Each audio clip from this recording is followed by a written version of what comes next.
केंद्रीय मंत्री चिराग पासवान को एग्जिट पोल में जो बढ़त दिखाया जा रहा है, आखिर एनडीए में आने के बाद चिराग पासवान को कितना फायदा हुआ? अगर एनडीए में चिराग नहीं होते तो कितने सीटों का उन्हें नुकसान उठाना पड़ता? और एग्जिट पोल के नतीजे चिराग पासवान को कहां से कहां तक पहुंचाने वाले हैं? आइए आज इसी पर चर्चा करते हैं। नमस्कार, मैं हूं संजीव और आप देख रहे हैं आप तक न्यूज। अगर आप हमारे चैनल पर नए हैं तो चैनल को जरूर सब्सक्राइब कर लें।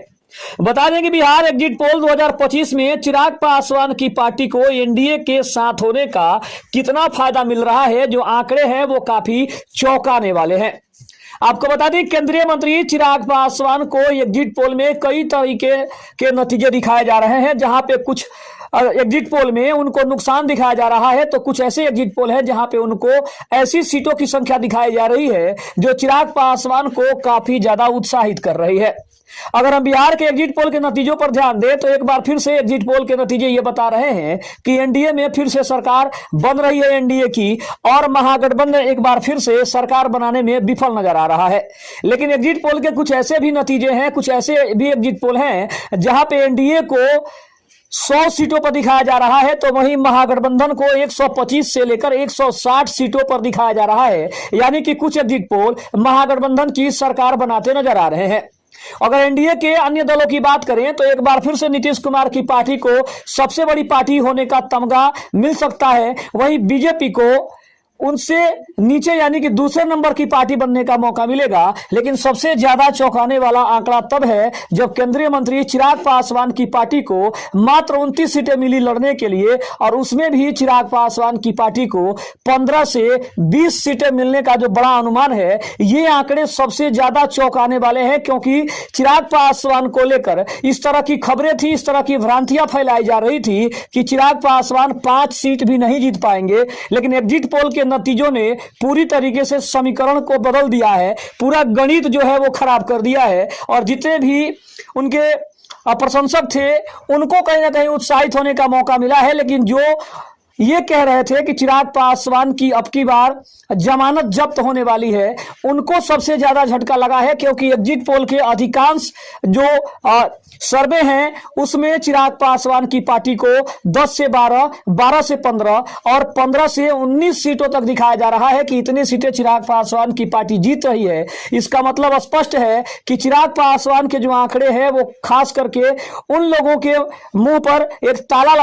लगा रहे हैं जो लोग चिराग पासवान को कम आंक रहे थे, और जिनको ये लग रहा था कि 29 सीटों में से 5 सीट भी चिराग पासवान अगर जीत जाए तो ये बहुत बड़ी बात होगी। लेकिन आंकड़ों ने सारा खेल बिगाड़ दिया है, उन लोगों का खेल भी बिगाड़ दिया है जो लोग ये विश्लेषण करने में लगे थे कि चिराग पासवान कितनी सीटें जीत सकते हैं, कितनी सीटों पर उनको नुकसान होगा। हालांकि चिराग पासवान को पहले ही 1 सीटों का नुकसान हुआ है, क्योंकि मढ़ौरा में जहां पे भोजपुरी की अभिनेत्री सीमा सिंह को उन्होंने उम्मीदवार बनाया था, हालांकि उनका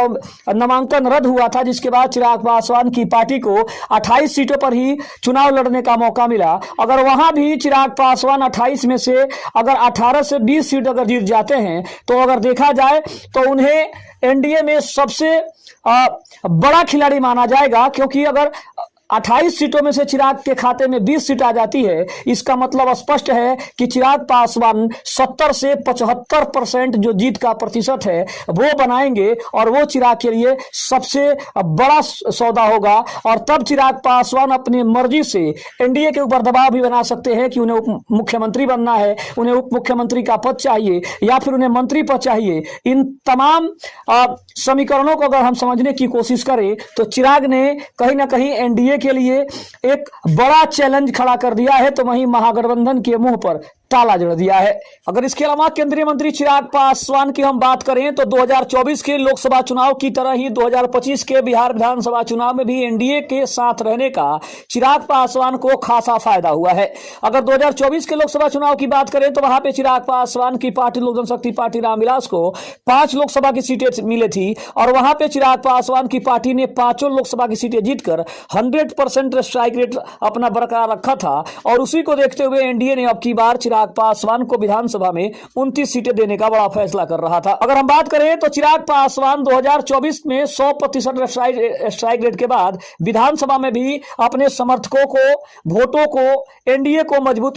समर्थन मिलने का भी उन्होंने अनुमान जताया था और उन्होंने कहा था कि एनडीए का साथ अगर होगा, प्रधानमंत्री मोदी का साथ होगा, तो विधानसभा चुनाव में भी वो अपना परचम लहराएंगे, जैसा उन्होंने 2024 के लोकसभा चुनाव में लहराया था। अब अगर एग्जिट पोल के अनुमान को देखें तो यही बताते हैं कि चिराग पासवान का एनडीए के साथ अपना गठबंधन आने का एक बड़ा प्लस पॉइंट साबित हुआ है। यहाँ एग्जिट पोल जो है वो कहीं ना कहीं ये जताने की कोशिश कर रहे हैं, ये बताने की कोशिश कर रहे हैं कि चिराग पासवान की भूमिका एनडीए में आने के बाद कितनी बढ़ गई है, एनडीए में आने के बाद कितना उनको फायदा मिला है, ये चिराग पासवान अच्छे से जानते हैं।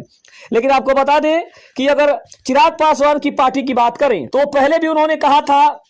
कि एनडीए में आने से उनको एक बात का तो फायदा है कि प्रधानमंत्री नरेंद्र मोदी ने जो विकास किया है, जो काम किया है, उसके ऊपर एनडीए के जितने भी दल हैं उनको वोट मिलेगा, उनको सीटें मिलेंगी और उनकी जो स्थिति है वो काफी मजबूत होगी, क्योंकि एनडीए के भरोसे ही उनके जितने भी घटक दल हैं वो थे, प्रधानमंत्री नरेंद्र मोदी के काम के भरोसे ही सारे दल थे। क्योंकि अगर 2020 के विधानसभा चुनाव की बात करें तो उस समय चिराग पासवान की पार्टी ने अकेले 135 विधानसभा सीटों पर चुनाव लड़ा था और तब उनकी पार्टी एकमात्र सीट जीतने में कामयाब हुई थी। लेकिन उसके बाद अगर देखा जाए तो 2024 के लोकसभा चुनाव से ऐन पहले चिराग पासवान ने अपनी पार्टी को एनडीए में शामिल कराया और एनडीए में आने का फायदा यह हुआ कि उनको 5 लोकसभा की सीटें मिली और 5 लोकसभा की सीटें जीतने में वो पूरी तरीके से कामयाब रहे थे। लेकिन अब आपको बता दें कि चिराग पासवान की एनडीए में जो है वो किंग मेकर की भूमिका अब स्पष्ट नजर आ रही है कि अब चिराग पासवान की जो भूमिका है वो बढ़ने वाली है। वो कहीं ना कहीं इस बात की ओर इशारा कर रही है कि अब चिराग को रोकना बिल्कुल मुश्किल है, क्योंकि चिराग ने पहले भी कहा था कि 2024 का लोकसभा चुनाव और 2025 का विधानसभा चुनाव उनके भविष्य को तय करेगा कि उनके भविष्य की जो राजनीति है वो किस तरफ जा रही है। अगर बात करें तो एनडीए में सीट बंटवारे के खींचतान के बाद चिराग पासवान की पार्टी को 29 सीटें मिली थी और यह संख्या उनकी बढ़ती राजनीतिक हैसियत को दर्शा रही थी, खास करके 2020 में केवल 1 सीट जीतने के बावजूद। इसके अलावा अगर बात करें तो चिराग पासवान युवा मतदाताओं और अपने पारंपरिक दलित खास करके पासवान वोट बैंक पर मजबूत पकड़ रखते हैं और 2020 में उन्होंने एनडीए को नुकसान पहुंचाया था, लेकिन इस बार एनडीए के साथ होने से यह वोट बैंक पूरी तरह से गठबंधन को मिलने की उम्मीद है, जो कई करीबी सीटों पर निर्णायक साबित हो सकता है। लोकसभा में 100% स्ट्राइक रेट के कारण उनकी पार्टी पर विधानसभा की 29 सीटों पर भी बेहतरीन प्रदर्शन करने का एक बड़ा दबाव है और एग्जिट पोल के अनुसार उनकी पार्टी को 12 से लेकर 17 सीटें तो कहीं 15 से लेकर 19 सीटें मिलने का अनुमान जताया जा रहा है, जो चिराग पासवान के लिए काफी फायदा दिखा रहा है।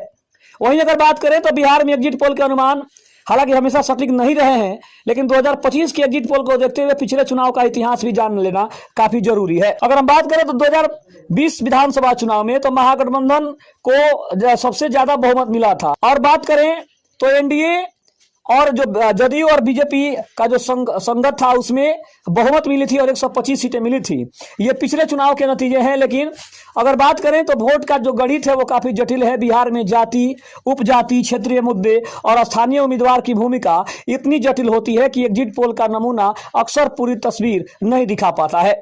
वो इसके अलावा अगर बात करें तो 2025 का जो अनुमान है, इस बार भी कुछ एजेंसियों ने महागठबंधन को 100+ सीटें दी हैं, जबकि अधिकांश पोल एनडीए को स्पष्ट बहुमत दे रहे हैं। वास्तविक परिणाम हालांकि 14 नवंबर को पता चलेगा, लेकिन एक बात तो स्पष्ट हो रही है कि एनडीए एक बार फिर से सरकार बनाने जा रहा है, इसमें कोई दो राय नहीं है, क्योंकि जितने भी एग्जिट पोल दिखा रहे हैं वो सभी यही बताने की कोशिश कर रहे हैं कि एनडीए एक बार फिर से पूर्ण बहुमत के साथ सरकार बनाने जा रहा है और साथ ही साथ नीतीश कुमार की जनता दल यूनाइटेड सबसे बड़ी पार्टी बनेगी। लेकिन अगर हम छोटी पार्टियों की बात करें तो केंद्रीय मंत्री चिराग पासवान की भूमिका अब की बार काफी महत्वपूर्ण होने जा रही है। खबर कैसी लगी कमेंट में जरूर बताइएगा। तब तक के लिए धन्यवाद। जय हिंद, जय भारत।